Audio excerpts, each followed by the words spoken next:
Hello everyone, আশা করছি সবাই ভালো আছেন। এই লেসনে আমরা নতুন একটি কাজ শিখব, যেটি হলো কিভাবে আমরা ইমেজকে পিডিএফে কনভার্ট করতে পারি এবং ইমেজকে ওয়ার্ডে কনভার্ট করতে পারি। ইমেজকে ওয়ার্ডে কনভার্ট করার মানেটা হলো যে কোনো ইমেজে যদি টেক্সট থাকে তাহলে ওই টেক্সটটাকে কীভাবে আপনি গ্র্যাব করতে পারবেন। ওকে, সো চলুন আমরা কাজটি দেখে নিই। ওকে, আমি প্রথমেই আমার ব্রাউজারটা ওপেন করব। আচ্ছা, আমি এই ব্রাউজারটাই ওপেন করি।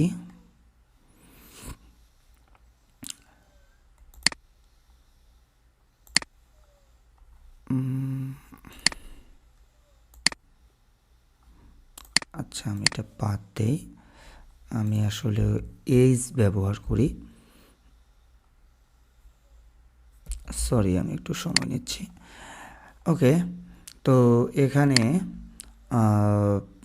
আপনাদের যেটা করতে হবে যে পিডিএফ টু ইমেজ অথবা ইমেজ টু পিডিএফ যদি আমরা কনভার্ট করতে চাই তাহলে আমাদের গুগলের হেল্প নিতে হবে। ওকে, সো আপনি এটা কিভাবে করতে পারেন দেখুন। আমি এখানে কিছু ইমেজ রেখেছি। তো এই ইমেজগুলোকে আমি পিডিএফে কনভার্ট করব।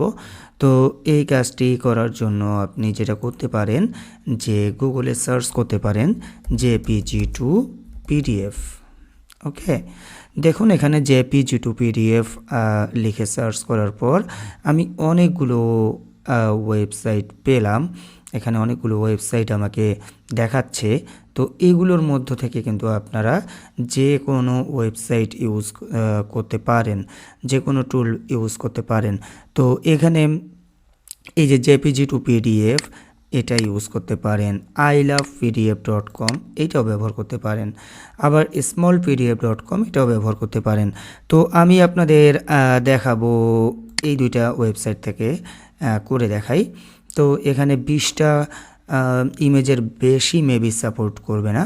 তো আপনারা চেষ্টা করবেন 20টা করে নেওয়ার জন্য আলাদা আলাদা পিডিএফ। দেন ওই পিডিএফগুলোকে আপনারা ধরুন 5টা পিডিএফ ফাইল হলো, ওই পিডিএফ ফাইলগুলোকে আপনারা আবার কম্বাইন করতে পারবেন। ওকে, তো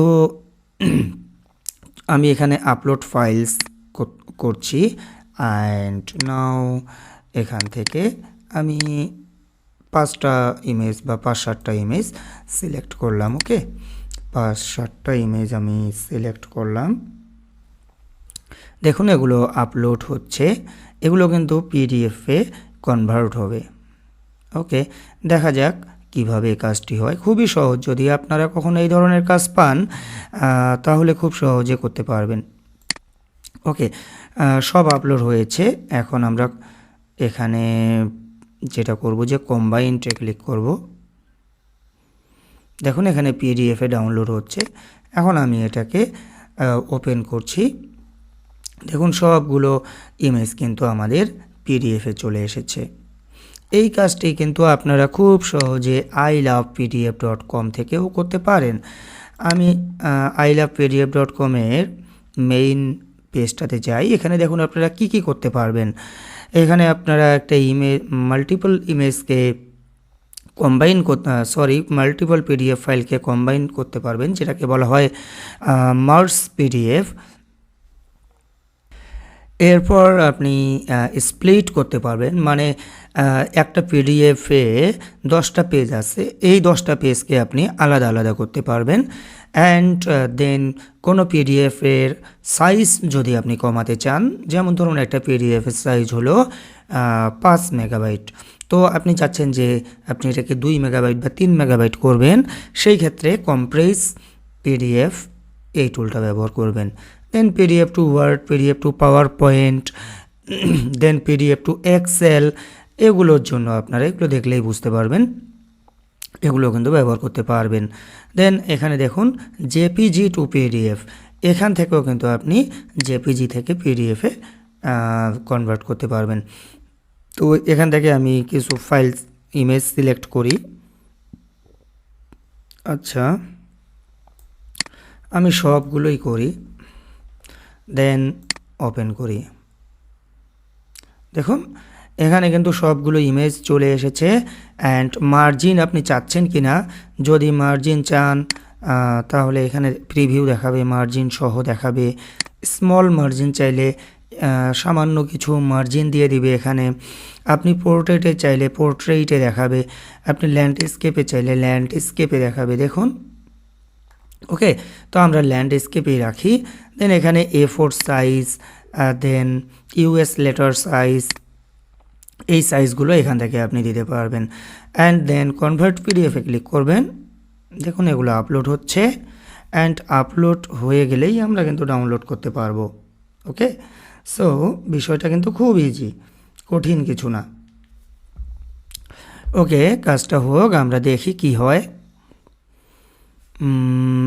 আর মাত্র একটা ফাইল আপলোড, ওকে হয়েছে। এখন এটা কনভার্ট হচ্ছে। ওকে, কনভার্ট হয়েছে। এখন আমরা এটাকে ডাউনলোড করব।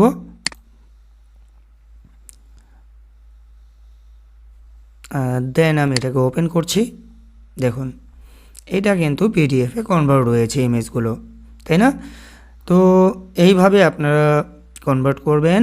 অ্যান্ড দেন কোনো ইমেজে যদি টেক্সট থাকে তাহলে সেই টেক্সটটাকে আপনারা কিভাবে গ্র্যাব করবেন, রাইট? তো চলুন, আমার কাছে ওই ধরনের ইমেজ বর্তমানে আছে কি না আসলে খুঁজতে গেলে অনেক সময় লাগবে। তারপরেও আমি এখানে দেখি।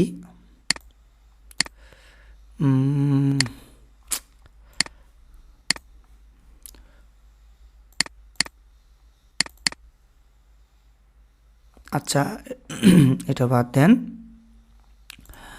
আমি যদি গুগল করি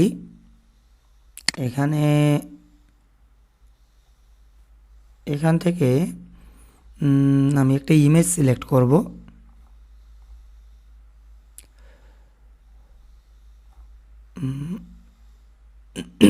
সরি,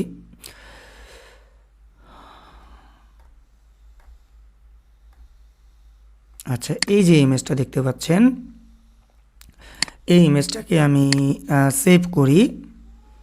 দেন এটাকে আমি এখানেই সেভ করি। আচ্ছা এই ইমেজটা আমি সেভ করলাম, এখানে কিছু টেক্সট আছে আমরা দেখতে পাচ্ছি। অ্যান্ড আমি চাচ্ছি যে এগুলোকে আমি টাইপ করব না, এগুলোকে আমি ম্যানুয়ালি টাইপ করব না, আমি এটাকে অটোমেটিক্যালি কনভার্ট করব। ওকে, তো এই ক্ষেত্রে আপনারা কি করবেন, এই ক্ষেত্রে আপনারা গুগল কিপের হেল্প নেবেন। ওকে, যেমন keep.google.com, আপনারা এখান থেকেও এই ইউআরএলে গেলেও হবে কাজ, অথবা google.com-এ গিয়ে আপনি এই যে এখানে দেখুন, এখানে গুগল কিপ আছে, এই যে কিপ, গুগল কিপে আমরা ক্লিক করব। অ্যান্ড দেন এই যে আমরা পেজটা দেখতে পাচ্ছি, এগুলো আমি আমার কাজের ক্ষেত্রে ব্যবহার করেছিলাম। তো এখন এখানে আপনারা একটা ইমেজ আপলোড করার একটা অপশন পাবেন। দেখুন ইমেজের একটা আইকন দেওয়া আছে, তো আমি এখানে ক্লিক করব। অ্যান্ড ওই ইমেজটা আমি আনবো, এই যে ইমেজটা আমি এখানে নিয়ে আসলাম, এটা লোড হচ্ছে। অ্যান্ড দেন এই যে তিনটা ডট দেখতে পাচ্ছেন এখানে ক্লিক করবেন। দেন গ্র্যাব ইমেজ টেক্সট। ওকে, তো গ্র্যাব ইমেজ টেক্সটে আমরা ক্লিক করব। এখন দেখুন এই যে ইমেজের টেক্সটগুলো, সবগুলো টেক্সট কিন্তু এখানে চলে এসেছে, দেখতে পাচ্ছেন। এখন আমি কিন্তু এগুলোকে নিয়ে আমার এমএস ওয়ার্ডের মধ্যে রেখে দিতে পারবো। ওকে, সো সরি আমার গলাটা আসলে একটু প্রবলেম করছে আজ, এই জন্য একটু প্রবলেম হচ্ছিল কথা বলতে। তো আপনারা কষ্ট করে শুনেছেন ধৈর্য ধরে, এই জন্য অনেক ধন্যবাদ। তো যাই হোক, এভাবেই আপনারা ইমেজের টেক্সটকে গ্র্যাব করতে পারবেন গুগল কিপ ব্যবহার করে, ঠিক আছে। তো আমি যদি আপনাদের দু একটা আরও উদাহরণ দেখাই, যেমন এই যে ইমেজটা দেখছেন, এখানে একটা ইমেইলের ইনবক্স থেকে এটা স্ক্রিনশট নিয়ে ক্লায়েন্ট আমাকে দিয়েছে।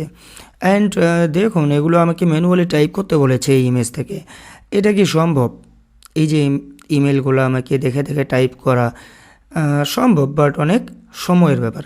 তখন কিন্তু আমি এখানে গ্র্যাব ইমেজ টেক্সট করেছিলাম, তো এইভাবে আমার কাছে চলে এসেছে। দেখুন চলে এসেছে। যেখানে যেখানে ভুল ছিল, ভেঙে গিয়েছে, সেগুলো আমি ঠিক করেছি, বাট ম্যাক্সিমামই কিন্তু এক্স্যাক্টলি এসেছে। জাস্ট এখান থেকে আমি এক্সেলে নিয়েছি। এই যে এভাবে আমি এক্সেলে আমি আপনাদেরকে করেই দেখাই। এভাবে এক্সেলে নিয়েছিলাম অ্যান্ড এই যে এই আননেসেসারি টেক্সটগুলো আমি ডিলিট করে দিয়েছিলাম। ওকে, এরকম অনেকগুলো ছিল, শুধু একটা ইমেজ না, অনেকগুলো ছিল। তো এভাবে আপনারা কাজটা করতে পারবেন কোনো প্রকার টাইপ করা ছাড়াই। আশা করছি এই ট্রিক্সগুলো আপনাদের ভালো লেগেছে অ্যান্ড আপনারা এগুলো প্র্যাকটিস করবেন অবশ্যই। তো ঠিক আছে, সবাই ভালো থাকুন।